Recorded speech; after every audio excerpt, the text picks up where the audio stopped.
नमो भगवते वासुदेवाय. सार्थ सुबोध ज्ञानेश्वरी. लेखन व वाचन सौ मनीषा भास्कर अभ्यंकर, महाराष्ट्र, मिरज 416410.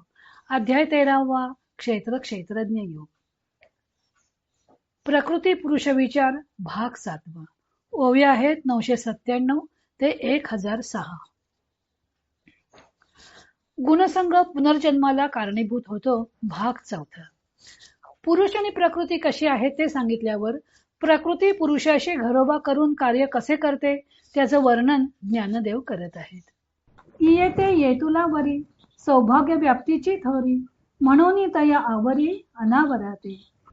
हिच्या सौभाग्याच्या विस्ताराचा मोठेपणा एवढा आहे म्हणून ही त्या अनावराला म्हणजे पुरुषाला आपल्या आटोक्यात आणते. तयाच्या तव ठाई निपटून काहीच नाही, की तया आघावेही आपणची होय. त्याच्या म्हणजे पुरुषाच्या ठिकाणी तर मुळीच काही नाही असे जरी आहे तरी ती आपणच त्या पुरुषाचे सर्व काही होते हेच पुढे सांगतात. तया स्वयंभाची संभूती, तया अमूर्ताची मूर्ती, आपण होय स्थिती ठावो तया. त्या स्वतः सिद्ध असणाऱ्या पुरुषाची उत्पत्ती आपण होते व त्या निराकाराचा आकार आपण बनते. त्याचे राहणे व राहण्याचे ठिकाण आपणच होते. तया अनार्ताची आरती, तया पूर्णाची तृप्ती, तया अकुळाची जाती गोत होय. त्या इच्छारहिताची इच्छा, त्या पूर्णाची तृप्ती व त्या कुलरहिताची जाती व गोत देखील ही प्रकृतीच होते.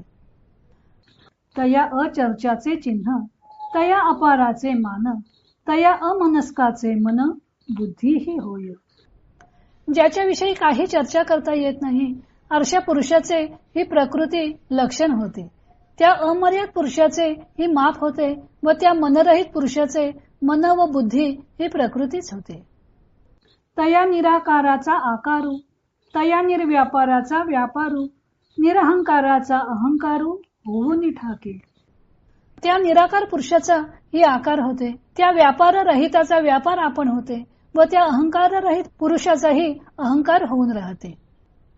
तया अनामाचे नाम, तया अजाचे जन्म, आपण होय कर्म क्रिया तया. त्या नामरहिताचे नाम ही होते व त्या जन्मरहित पुरुषाचा जन्म सुद्धा हीच होते आणि त्याची क्रिया कर्म आपणच होते. तया निर्गुणाचे गुण, तया अचरणाचे चरण, तया अश्रवणाचे श्रवण, अचक्षुचे चक्षु. त्या निर्गुणाचे गुणही होते, त्या पायरहिताचे पायही होते, त्या कानरहिताचे कान सुद्धा होते व त्या नेत्ररहिताचे नेत्रही होते. तया भावातीताचे भाव, तया निरवयवाचे अवयव, किंबहुना होय सर्व पुरुषाचे. त्या भावातीताचे जन्मादी 6 भावविकार ही होते व त्या अवयवरहित पुरुषाचे ही अवयव होते. फार काय सांगावे, ही प्रकृती त्या पुरुषाचे सर्व काही होते. ऐसेनी इया प्रकृती आपुलिया सर्व व्याप्ती, तया अविकाराते विकृती माझी कीजे. याप्रमाणे प्रकृती ही आपल्या सर्व व्यापकपणाने अविकार जो पुरुष त्याला विकारवान करते. प्रकृती व पुरुष यांचं हे जोडपं अलौकिक आहे. पुरुष असंग आहे, निराकार आहे, तरी प्रकृती ही त्या असंग अशा पुरुषाची सहचारिणी आहे. समस्त विश्वच तिला घर म्हणून प्राप्त झालेलं आहे. त्यामुळे ती अशी थोर सौभाग्यवती आहे. अनाम व अनावर अशा त्याला आपल्या आटोक्यात तिनं आणलेलं आहे, साकार केलेलं आहे. तयाच्या तव ठाई निपटून काहीच नाही, काही नाही पण असं त्या पुरुषाचं स्वरूप असताना ती त्याचं सर्व काही होते.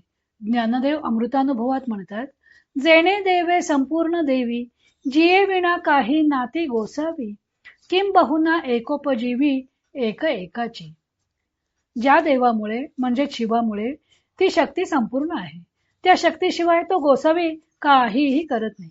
एवढंच नव्हे तर ती दोघे एक दुसऱ्यावर अवलंबूनही आहेत. वास्तविक पुरुषाकडे काही नाही पण असूनही प्रकृतीला पूर्णत्व येते ते पुरुषामुळेच. त्याच्यावरच तिचं अस्तित्व अवलंबून असतं. पण हिला पूर्ण सत्ता प्राप्त झालेली असल्यामुळं ही पुरुषाला कसा आटोक्यात आणते त्याचं वर्णन करताना ज्ञानदेवाने म्हटलं आहे की ती स्वयंभू असणाऱ्या पुरुषाची संभूती होती. वास्तविक पुरुष तर अनादी आणि अनंत पण त्याची ही संभूती होते म्हणजे त्याला उत्पन्न करणारी होते. त्या अमूर्ताची ती मूर्ती होते. मूर्त होणे म्हणजे अस्तित्वात येणे. वास्तविक परमात्म तत्व अखंड एकरस सर्व ठिकाणी अव्यक्तपणे भरून राहिलेले आहे. तरीही जणू काही हीच त्याला अस्तित्व देते. त्याचे राहण्याचे ठिकाणही हीच प्रकृती असते. पुरुष निष्काम आहे, पण त्याची ही कामना होती. हीच त्याला पूर्णत्व भोगायला लावते. त्याची उत्पत्तीच नसल्यामुळं पुरुष अकुल आहे, पण त्याला हिनं कुलवंत केलेलं आहे. त्या निराकाराचा विश्वरूप आकार हीच बनते. पुरुष काहीही करत नसल्यामुळं निर्व्यापार अशी त्याची वास्तविक स्थिती आहे. पण त्या निर्व्यापाराचा संसाररूपी व्यापार म्हणजे ही प्रकृतीच आहे. तो अहंकार रहित आहे, पण त्याचा ती अहंकार होते. तो वर्णनातीत आहे, पण त्याच्या ओळखीचे चिन्ह हीच बनते. तो अपार आहे, त्याची मोजदाद करता येत नाही, पण त्या अपार अशा पुरुषाची हीच मोजपट्टीही बनते. त्याला मन नाही, बुद्धी नाही, पण त्या अमनस्काचं मन आणि बुद्धी ती आपणच होती. ती क्रियाशील असल्यामुळं तो कर्मरहित असूनही आपणच त्याचे कर्मही होते व तो अजन्म असूनही त्याला जन्म घ्यायला लावते. मग त्या निर्गुणाचे गुण, अवयवरहिताचे पादादी सर्व अवयव ही प्रकृतीच होते. पुरुष भावातीत आहे. जन्म, सत्ता, वृद्धी, परिवर्तन, ऱ्हास आणि नाश असे 6 भावविकार आहेत. प्रत्येक वस्तू या 6 भावविकाराने युक्त असते. असे भावविकार पुरुषाकडे नसतात, कारण तो पुरुष मुळात अजन्मच आहे. त्याला जन्मच नसल्यामुळं सत्ता, वृद्धी इत्यादी भावविकार त्याच्या ठिकाणी असण्याचं कारणच नाही. पण तरीही ही त्याचे सर्व भावविकार बनते. अशा प्रकारे ती त्या पुरुषाचे सर्व काही होते. एकदा त्या असंगाशी घरोबा केल्यावर तिलाच त्याचं सर्व करावं लागतं. ते वर्णन केल्यावर पुढे ज्ञानदेव पुरुष प्रकृती दशा प्राप्त केल्यामुळे कसा निस्तेज होतो ते अनेक दृष्टांतांनी स्पष्ट करतात. तो भाग आपण उद्या पाहू.